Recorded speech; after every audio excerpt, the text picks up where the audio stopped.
Hello and welcome everyone to our live cast. I am here with Elmira. I'm going to let her in so we can get started. This is my first time using StreamYard, so I am excited to try the live broadcast, and I'm so excited that Elmira is here with me. And look, she's here. It worked.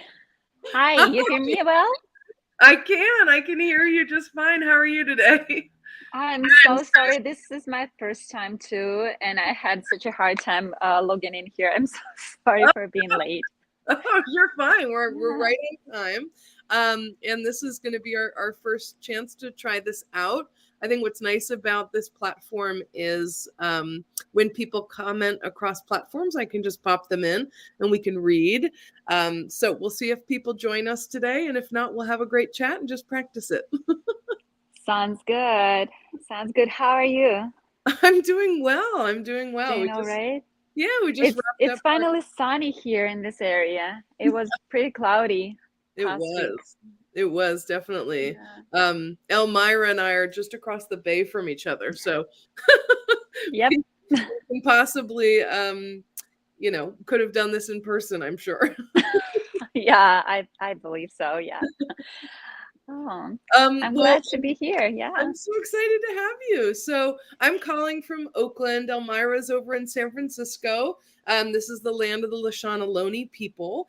And I'm so excited that Elmira's here today to chat a bit about the work that we've been doing together and the work that she does on her own. And so I thought maybe, Elmira, you could start by just telling us a little bit about yourself and your background in Montessori. Sure. Yeah, so I keep forgetting how many years I work, but I work in Montessori since 2014, so it means I work here already like this is my eighth year. I thought six, but apparently I'm not very good at math. That's why I'm not a math teacher.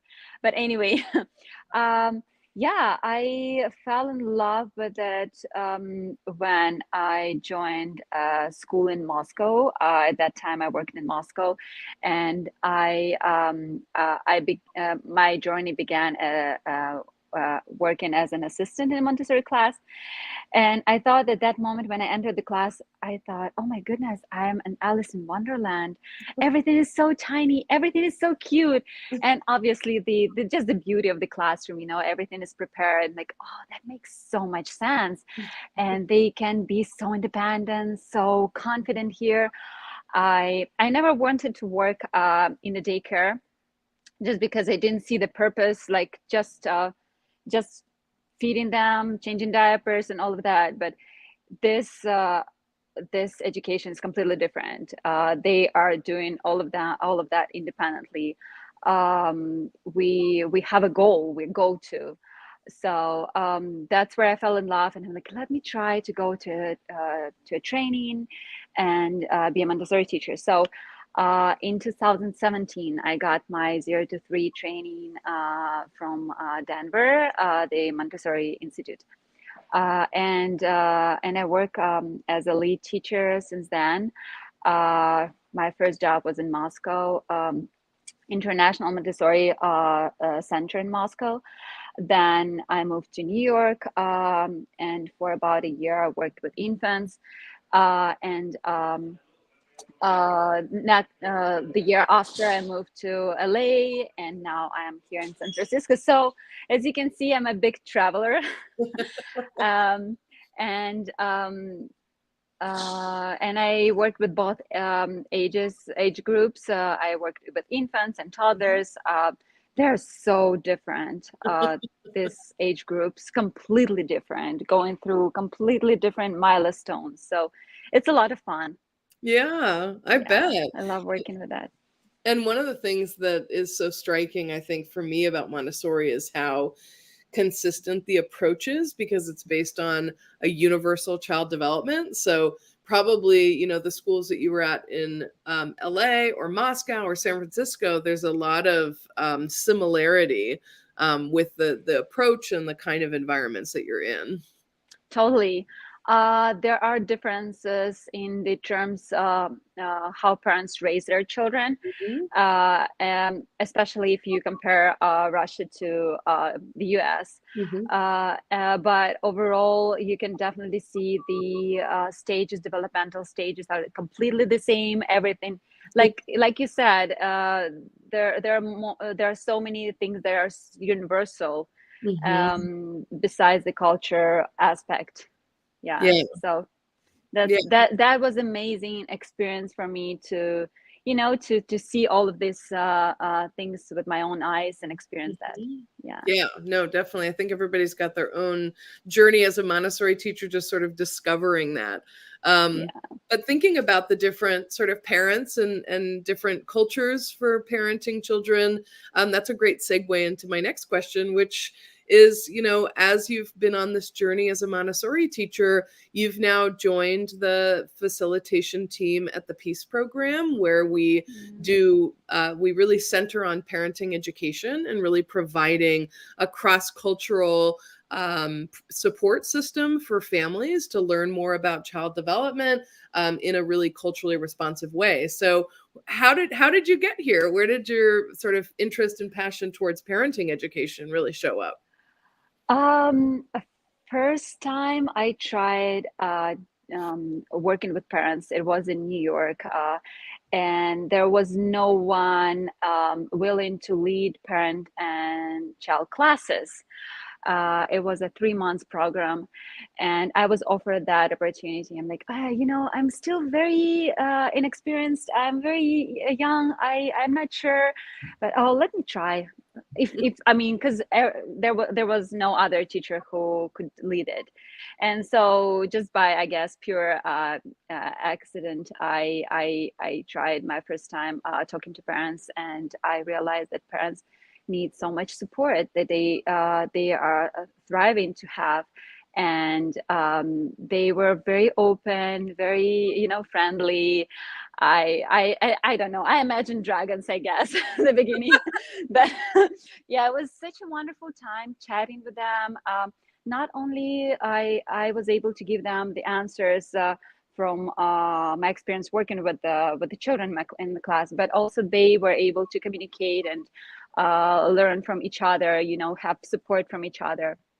So that's where I discovered that if you give information to parents, if you give them support, they can better support their children, and it benefits all children. So um, um, uh, since then, I think I led 4 or 5 more parent child classes in New York and Los Angeles, Mhm. and I loved it. I loved it. Every time I was going home with a smile.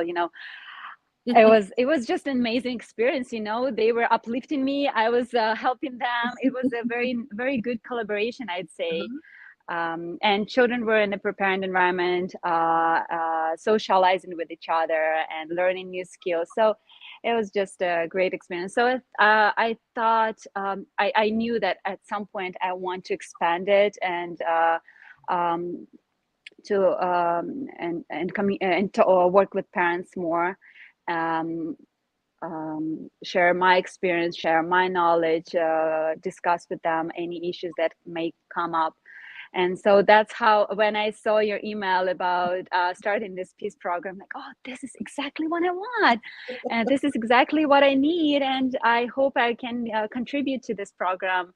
And that could be a good collaboration. So I'm just very excited to be here. Yeah. Yeah, well, And we're so work with you. You're just so experienced. You're just so knowledgeable. I mean, yeah, just very happy to be here. Yeah, well, we're so excited to have you, and the sort of evolution of the peace program has been so exciting. I started it with this idea that parents need more support, and I know as a parent myself, I wanted more support, and Yeah. really just came from that initial perspective. And then once we sort of settled out the support part of the program, it became really clear how beneficial parents found the developmental information, that it was actually helping them understand their child.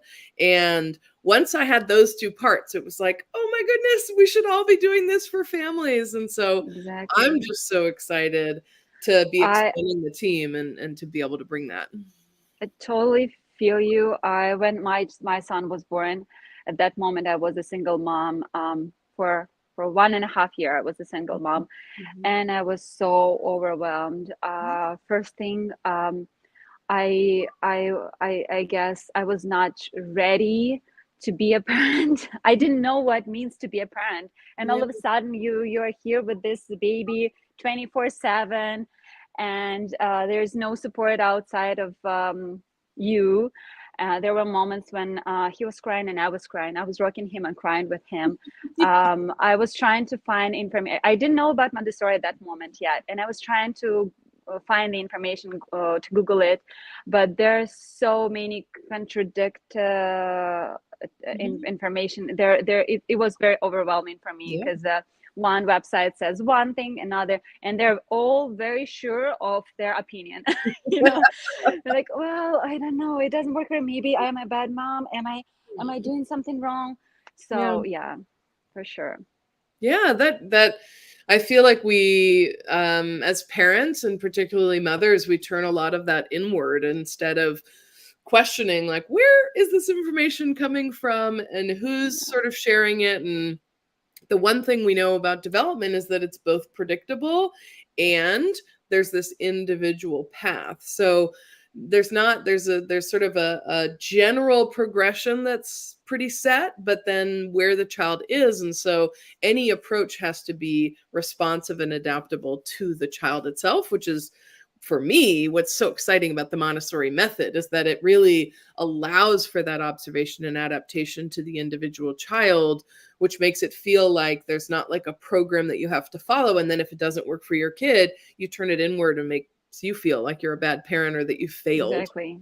Um, Yeah, yeah. I'd say my first advice would be probably to new parents: don't be afraid to ask for help. Mhm, That's mhm. totally fine to ask for help, Yeah. because I was very shy. I thought this is my job, I have to do that, and that was too much pressure on Yeah. my shoulders. Yeah, exactly. Absolutely. I did the same thing, and I think a lot of us do, partly because we don't know who to ask for help or where to find that help.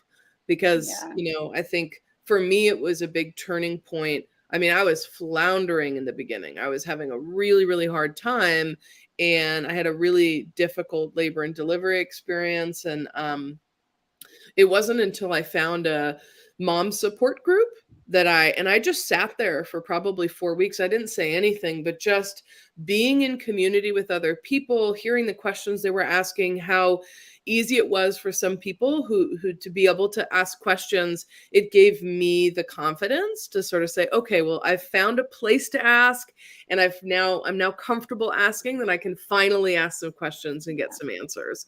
Um, yeah, but it's so exactly. hard when you don't know where to ask. You don't know where are you supposed to be able to get information that feels actually supportive instead of judgmental, that if you don't do the Yeah, thing, then you're a bad parent. yeah, exactly. And because you are 24/7 with your child, you are in your room, and you don't even know, you are so stressed out that you Yeah. don't even know that you can go somewhere else and ask for help. That's true. Yeah.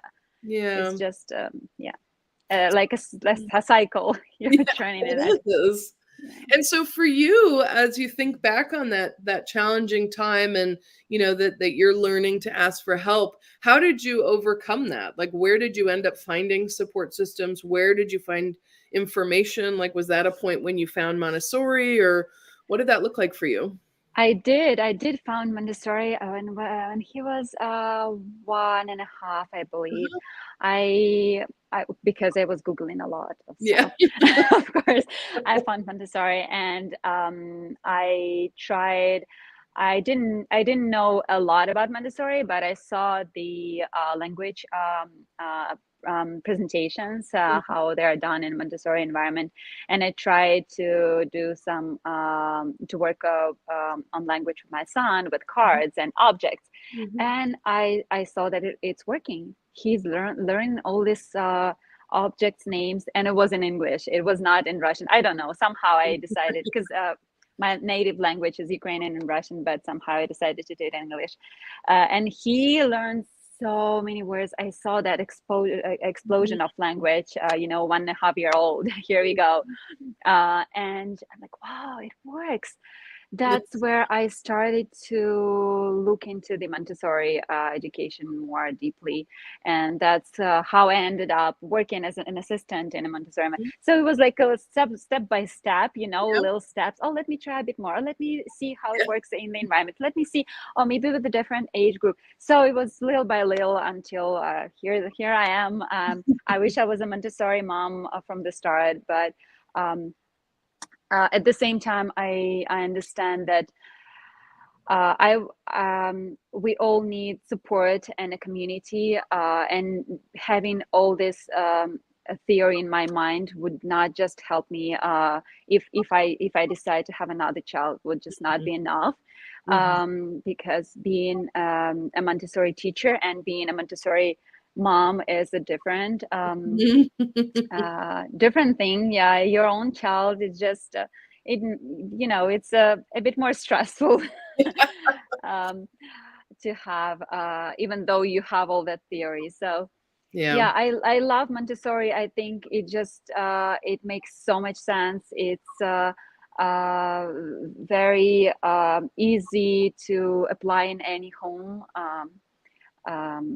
So that's what I'm doing now. My son is 15 now. He's a friend of mine said, can you imagine, like, in 5 years you could be a grandma? I'm like, no. Yeah, but anyway, I have some more time now. He's more independent now, as you can see. That's good to hear. Yeah, I'm glad. Because yeah, as I said, I started to implement when he was 1.5, and now he's 15. So I had all this journey, even though I'm not primary or elementary trained. If you want to find information, there's so many resources and nice books.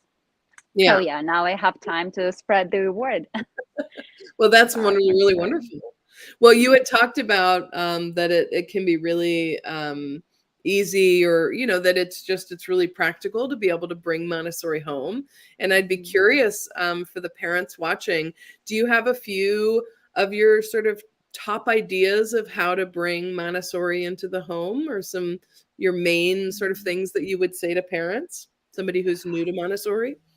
Sure. Well, the first suggestion, it sounds very easy, but it is simple, but it is so important. Observe your child. Observe, and not just look at your child, but observe what type of movements he's doing, or they're doing, or what they drawn to, what kind of activity they drawn to, and depending on their needs, that's what we do in the classroom here as well. We prepare the environment, we adjust the environment to the needs that they're showing. They know what they need to work on, they know what they need to develop. Just be a team with your child, and help them to develop whatever they need to develop. So observe your child, and try to prepare environment so it serves your child and aids in their development. Second, because Montessori, as I said, it is so easy to apply in every home. You basically just need to simplify all the activities you do. That's what I feel. Everything you do, cooking, yes, please.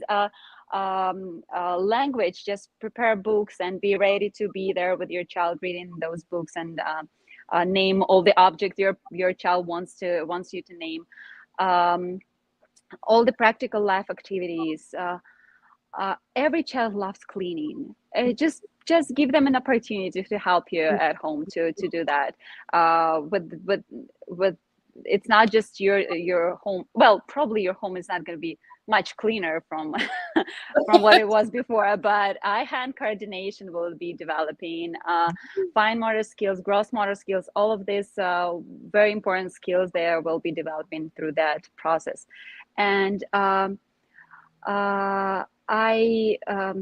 what I noticed is that when we have spills or someone drops something and we need to pick all those little lentils on the floor, this is a great opportunity. I'm very happy to see those moments. So if you drop something, spill, embrace it. Oh, okay, let's go pick it up together. So observe, implement, simplify all the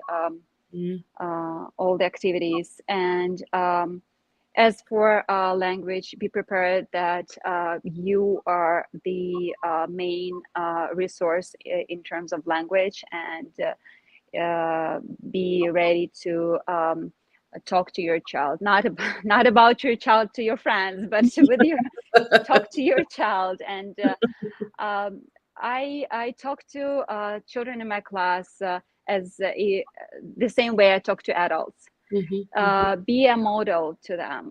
When you go to a hospital, when you go to a grocery store, be respectful to other people around. Your children are observing you. They're sponges. They take everything in. When you think they don't hear or see you, they do hear and see you, for sure. I know that. So I guess that's the main thing. Yeah.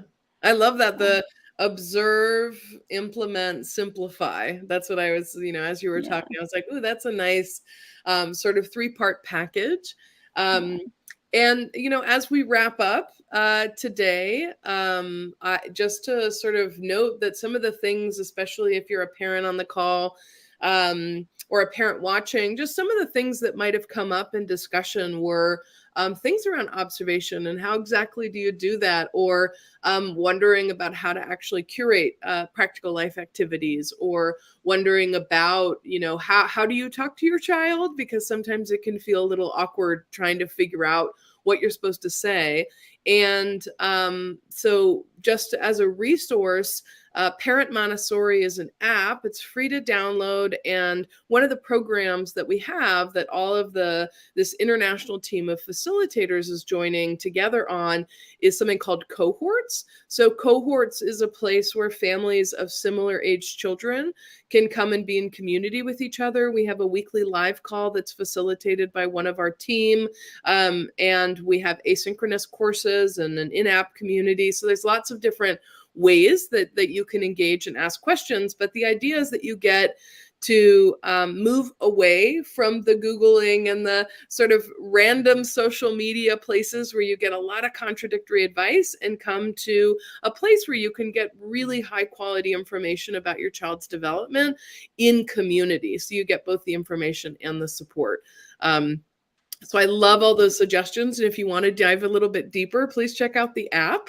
And I want to thank Elmira for so much for joining us today as we both tried out StreamYard and tried out a live. Hopefully you come back again. And I will be happy to. Yeah, appreciate you taking the time. Thank you so much. Yeah, it was very nice being here, talking to you, Mariana. I hope to see you soon. Yeah. I hope to join here soon too. Yeah, well, thank you so much. All right, everybody, have a good rest of your day. Bye.